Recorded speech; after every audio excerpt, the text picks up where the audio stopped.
Are you a federal employee who has ever transferred from one agency to another or multiple agencies, or maybe you've got a break in service there? If you ever have, make sure you watch this video as we're going to talk about some important information on things you should be aware of and things you should do. Hi, I'm Christian with Plan Your Federal Retirement, back with another video with our All About FERS series. We had a really good question come in from one of our listeners, Carrie, asking about what to do when she transfers from one agency to the next. So let's play it. Hi, my name is Carrie, and my question is, I work for the Department of Agriculture, but before I went to them, I transferred over from the Department of Defense. So I have two separate first accounts, and I need to know how I can roll over my first account from the Department of Defense to the Department of Agriculture. Please and thank you. So really good question there, Carrie. Not sure when you were with the Department of Defense when you first were hired, and then when you transferred to the Department of Agriculture, if that happened immediately, if you're still working there, or if there was a break in service. So I'm not sure all of those details, but the information is going to be roughly the same. Your FERS account is going to be tied to your name and social security number. So if you were hired years ago, and this applies really to anybody who was hired years ago with the federal government, and you've changed from one agency to the next, or maybe you have had a break in service, right? Things that might disrupt your creditable service record, things that you need to know will be, one, there's really nothing that you as a federal employee need to do in order to make sure that this time will transfer over from one agency to the next. It is, again, tied to your name, your social security number.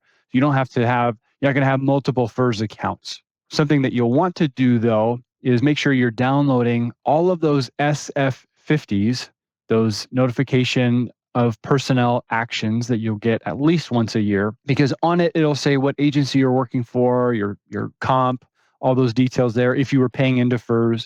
So you want to download all of those because that's the official document that gets used to verify your creditable service when it is time to retire and collect your benefits. So make sure you're downloading all of those SF50s. That's very important. Even if you have a very simple creditable service history, those SF50s are super important. The other thing you could do, we've talked about this before, is to request something called a certified summary of federal service, and that is SF 3107-1. It's part of the immediate retirement application. So this actually gets filled out by your HR when you go to retire. The application for immediate retirement is the SF 3107, and this is part of that.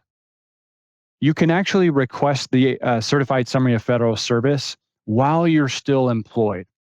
On the top left-hand corner of the certified summary of federal service, you'll see text that says something like, you can request this document to respond to an employee's request for creditable service. And that's really what we're looking to do. Generally, you want to do this when you're closer to retirement and closer to collecting your benefits. But that would be really important so that when it's time and when you're getting close to your retirement dates, that you request that certified summary to make sure, Carrie, that your time with the Department of Defense is accurately being reflected for your creditable service.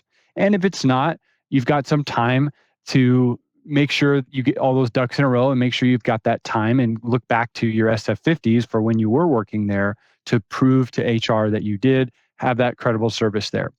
The other important note that I wanted to share as well is the amount that you contribute into FERS has changed. So before 2013, if you were hired before 2013, your contribution rate is 0.8%. And that's just the regular FERS contribution rate is 0.8%, not including law enforcement, air traffic controllers, firefighters. Those are special provisions, 6C time. So not talking about them, just regular FERS. If you were hired before 2013. Well, in 2013, if you were hired, it was considered FERS Ray, a revised annuity employee. And in that year, they increased your contribution rates into FERS to 3.1%. And if you were hired on or after 2014, they changed it to FERS Fray, FERS Further Revised Annuity Employee, and that contribution rate is 4.4%. So, Carrie, I'm not sure when you were hired with the Department of Defense, but If it was prior to 2013, it's good to know, because then your contribution rate into FERS is going to be less than if it were that worked for the Department of Agriculture past 2013 or past 2014, because your contribution rates will be higher. So that's just a little tidbit to know there. If you have any other questions about this, let us know. Leave your question below in the comment section. You can also call in, and our phone number we'll leave here on the screen so that you can call it and ask your question there to have it possibly be featured in a video, in an upcoming video.